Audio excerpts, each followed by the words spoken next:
Hey guys, it's QuickyBaby and welcome back to World of Tanks. I've got something really special for you today. You're looking at a brand new Tier 8 Swiss/German premium medium tank coming to the shop soon. This is the Panzer 58 Mutz. Are you tired of getting tanks that just simply can't live up to the hype of others, such as this bad Type 59? Or the M4A1 Rev or whatever? Or this downgraded Pershing? Then look no further than the Panzer 58 Mutz, a tank that not only looks the business, but also deals with its opponents aggressively on the battlefield. Oh, and did I mention it's fast? Boy, is this tank fast. Stay tuned, I'm going to let you know everything there is to know about this upcoming Swiss/German Tier 8 premium medium tank and why it's likely to be one of the most competitive premium tanks that Wargaming has introduced into the game in a long while. And if you have no interest in picking one of these up, then I'll let you know how you can take them out effectively on the battlefield. But just before we get stuck into some Ace Tanker gameplay, let's take a look to see how the Panzer 58 Mutz stacks up to other Tier 8 medium tanks. So the Panzer 58 Mutz was developed in 1953 in Switzerland. The first prototype of this tank featured a 90mm gun. A second prototype with a British 20-pounder gun was built later. In the end, a series of 10 vehicles featuring 105mm guns were produced and remained in service until 1964. After this, the vehicles were used as the basis for the Panzer 61.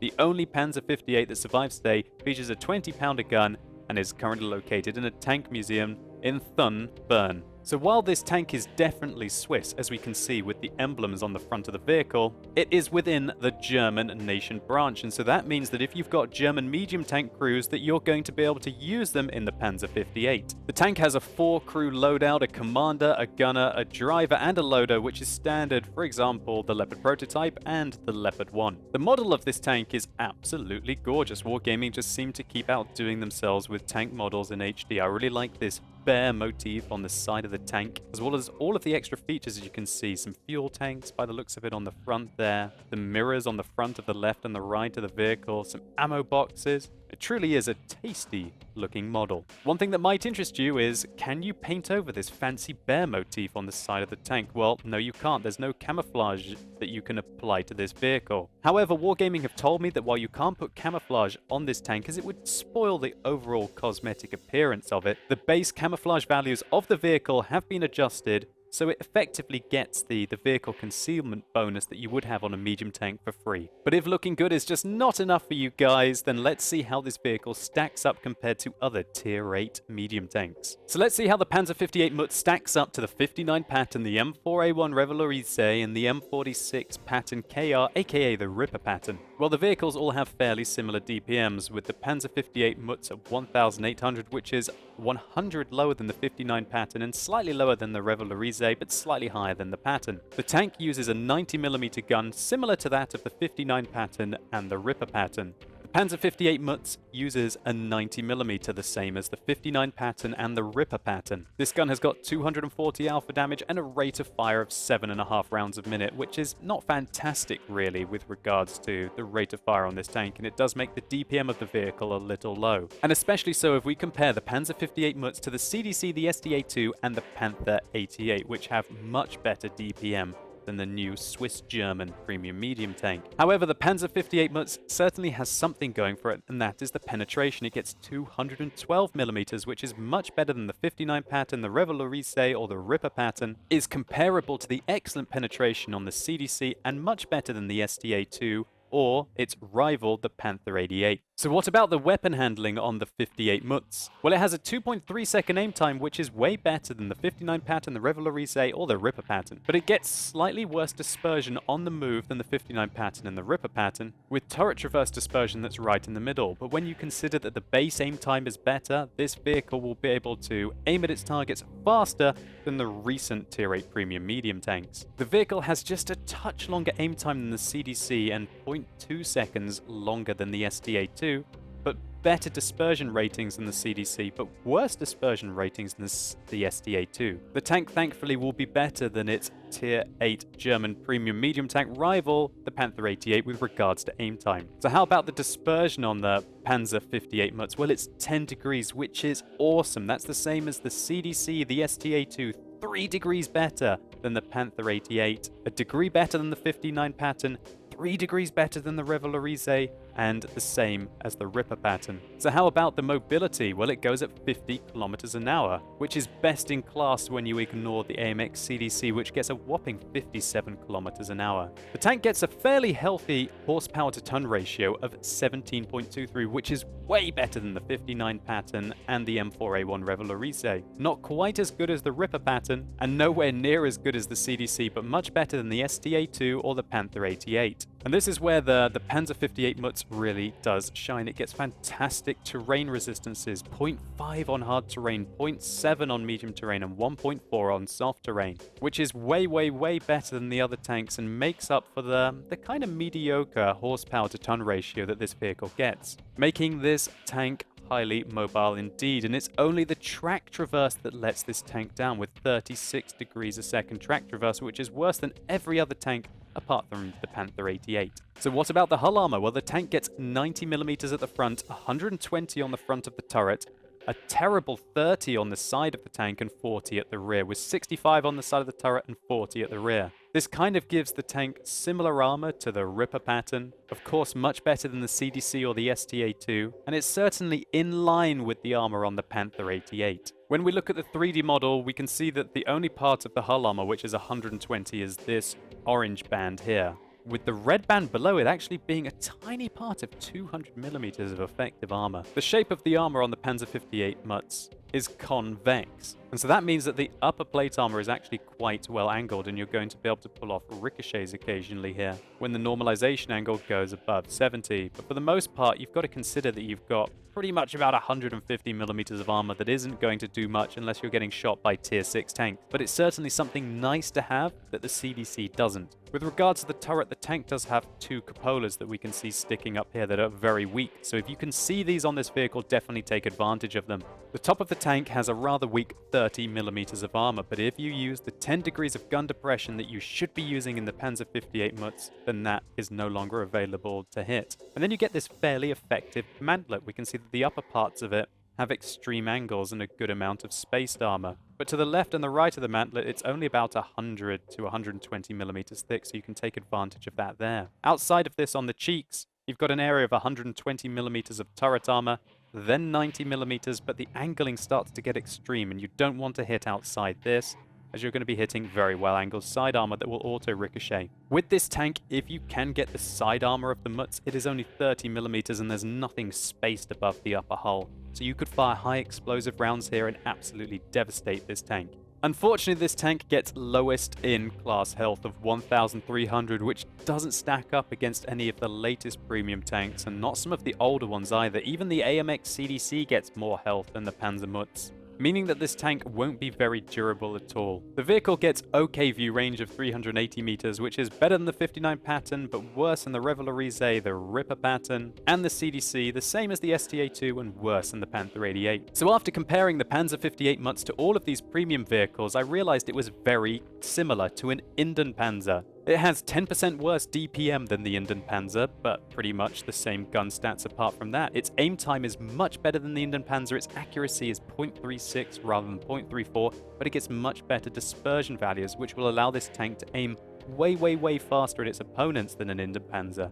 The mobility of the tank is very, very similar, but the 58 Mutz is a little lighter, which gives it a better power to weight ratio, and it seems to have massively better ground resistances, as well as slightly better tank traverse speed. The armor is fairly similar at the front, but much worse at the side. The health is the same, the view range is the same. Wow, this is very similar to an Inden Panzer that just has a slightly worse rate of fire for much better gun handling and mobility. But don't believe the hype, because here we have the Panzer 58 Mutz and an Inden Panzer turning at exactly the same speed, and the Inden Panzer finishes way, way, way before.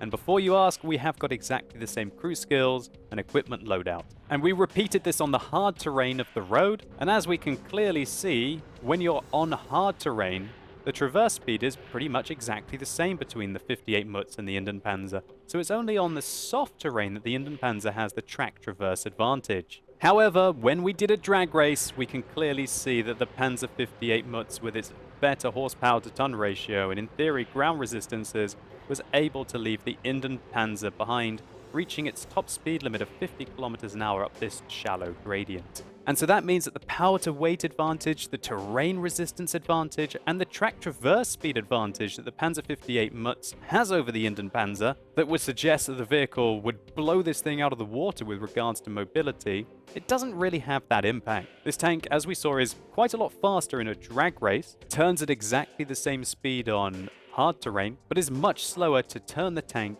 on medium and soft terrain. But anyway, I think that's quite enough theory crafting. Let's get stuck into some gameplay. And so here we go, we're in a nice matchup for the Panzer 58 Mutz. This tank does not have preferential matchmaking, so you will be meeting tier 10 vehicles with this. And also, if you're playing your tier 10 tanks, you can look forward to shooting at these quite lightly armored tanks that are probably going to flood the matchmaker. Just get an idea of the mobility of the Panzer 58 Mutz here. We were talking about its fairly respectable ground resistances and horsepower to ton ratio, which is going along the flat at 50 kilometers an hour, as you would expect, leaving this fairly fast tier 8 Soviet heavy tank, the IS-3, in our wake if we were on the high seas, I guess. So this Comet seems to have just stopped to take a break, but he starts again. I'm not sure if he's got the top engine or not. Maybe we can use this as a little bit of a comparison. It looks like he's got the top turret, so maybe he's got the top engine. And we whiz past him. I don't really mean to cut him off there, so to say, but this position is very, very dangerous. You have to try and get out of this area as quickly as you can. You can be in all sorts of trouble. There are some decent players on the enemy team, though. This 40%, and we're going to have a good impact in this game if we want to be able to come through it. I absolutely love this position. Why do I love this position? Well, from here, you can extend your view range all the way into the enemy base. And also, if the enemies try and push through this flank, you can get clean shots into them all the way along here. This is a very strong position. And also, when the enemies decide to try and breach through this area, or even try to push through here, you can punish them as well. So, the aim time on the Mutz, as we said, 2.3 seconds, and the dispersion values when turning the turret are also rather good as well. Here we have a Tiger II pushing forwards. I don't want to shoot him until I've got a clean shot into the side of his turret. While I do have 212mm of penetration, which is really nice to have on this tank after having to play the Ripper pattern and the 59 pattern so much, as the last few premium tanks that went into the game.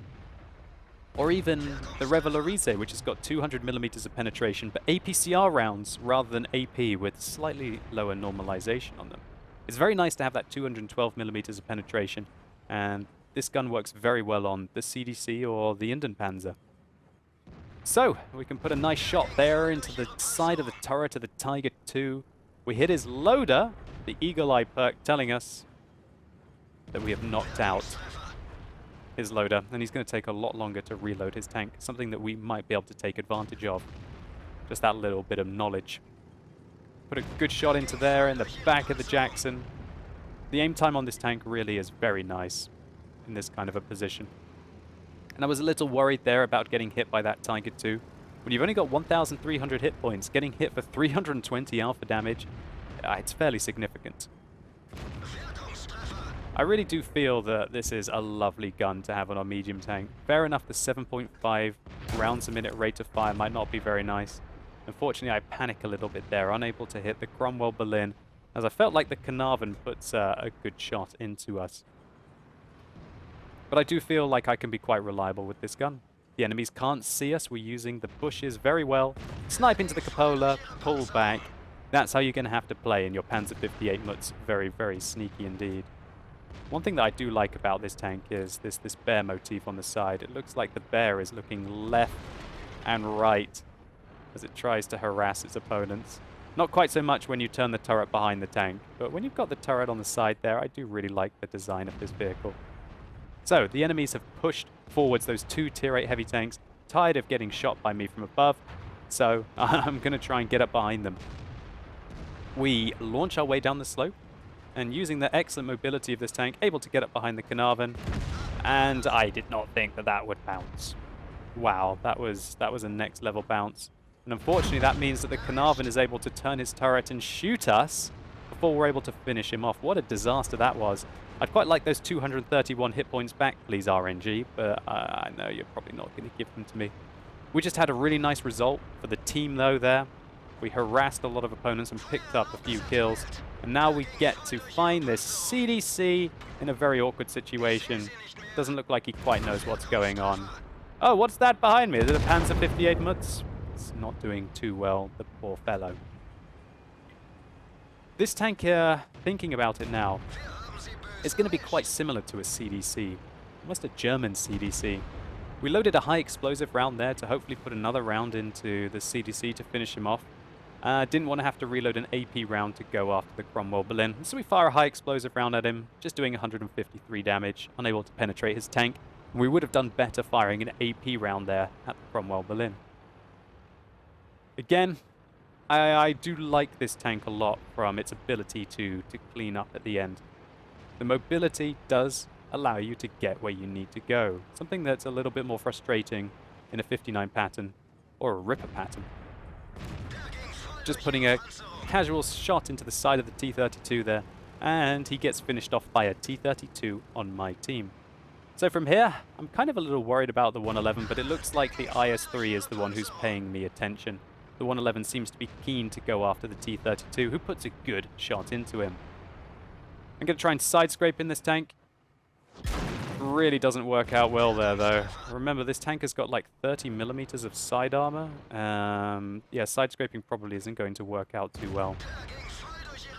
Luckily, we do manage to put 3 rounds into the IS-3 there, only taking 1 in return. And thankfully, he also rolled quite low against us, which means that there's a chance that we might be able to take a shot from his vehicle. But I'd rather just avoid him entirely. I don't really want to die here. I'd far rather let him die to someone else on my team, and the T-34 rids me of that IS-3. So from here, I don't know what this KV-3 is doing. Looks like he might have crashed or gone AFK, and we put a shot into the top of his turret, and then proceed to aim for his cupola. The shell goes a little low, and it actually ricochets off the top of his tank. Aim for his cupola again. 0.36 accuracy, I believe, on this tank is more than enough to finish off that Tier 7 Soviet heavy tank. So an all-round solid performance here for the Panzer 58 Mutz. We were able to use our mobility to get in position, use this very competitive 90mm to dish out pain to some fairly heavily armored Tier 8 heavy tanks. There's no doubt that this 2.3 seconds of aim time, fairly respectable gun dispersion values, and also 10 degrees of gun depression make this a very flexible armament. After this, we're able to use the mobility of the tank to just clean up and rake in the credits and the experience, as we're going to see in the post-game stats. So what a result here for the Mutz. 122,000 credits. That's 110,000 credits profit after repairing and resupplying our tank. Nailing 4,484 experience for our double. That's a huge amount of crew training, or alternatively experience that you can convert off and use in other tanks. There was nothing too flashy here, really. We just used the strengths of the tank and a good position to be able to rake in a monster game. We got the Confederate medal, whereas this guy certainly got the Top Gun, finishing off those tanks at the end, truly living up to his name, Reaper, hey? We fired 20, of which 19 hit and 17 penetrated, 3,846 damage done, and over 1,000 assistance damage. As you would expect with the armor, when getting shot by Tier 8 heavy tanks, they've got 225mm of penetration. We took 3 hits, 3 of those penetrated, leaving us with enough hit points to take an IS-3 shell 50% of the time. There's one slightly frustrating thing about the Panzer 58 Mutz that I should mention if you're thinking about buying this tank, and that is the headlight / rear view mirrors here actually hamper the gun depression of the tank. As we can see, if you decide to traverse your turret over this part of the vehicle, then you're going to have worse depression, which can be slightly annoying when trying to pull off some accurate shots. So that is everything that you need to know about the upcoming Panzer 58 Mutz, a Tier 8 premium Swiss / German medium tank that looks to be very competitive. If I do say so myself, it's probably the best premium medium tank that they've put in since the CDC, at least for a player of my kind of playstyle. I love the fact that the gun is highly competitive without the real need to fire APCR rounds unless you truly need to deal with higher tier opponents. With a nice flexible 10 degrees of gun depression, a mediocre rate of fire, but at least you've got some good handling on the tank as well. Unlike the CDC, you've got enough armor to force your enemies to actually aim at you, and perhaps give some Tier 6 and some Tier 7 tanks a run for your money with your turret when you're using the 10 degrees of gun depression this tank has. And if you don't care about a tank being competitive, well, you can probably have one of the best looking tanks in the game anyway, right? And so hopefully you guys enjoyed this video, or maybe it was just useful to you. If it was, please consider giving it a like down below. It really helps the channel out. And let me know in the comments what you guys think about this upcoming Swiss-German medium tank. Do you think it looks competitive enough for you to pick one up, or do you think that you're just going to skip out on this one altogether? And as always, thank you so much for watching. You've been epic, and hopefully I'll see you soon.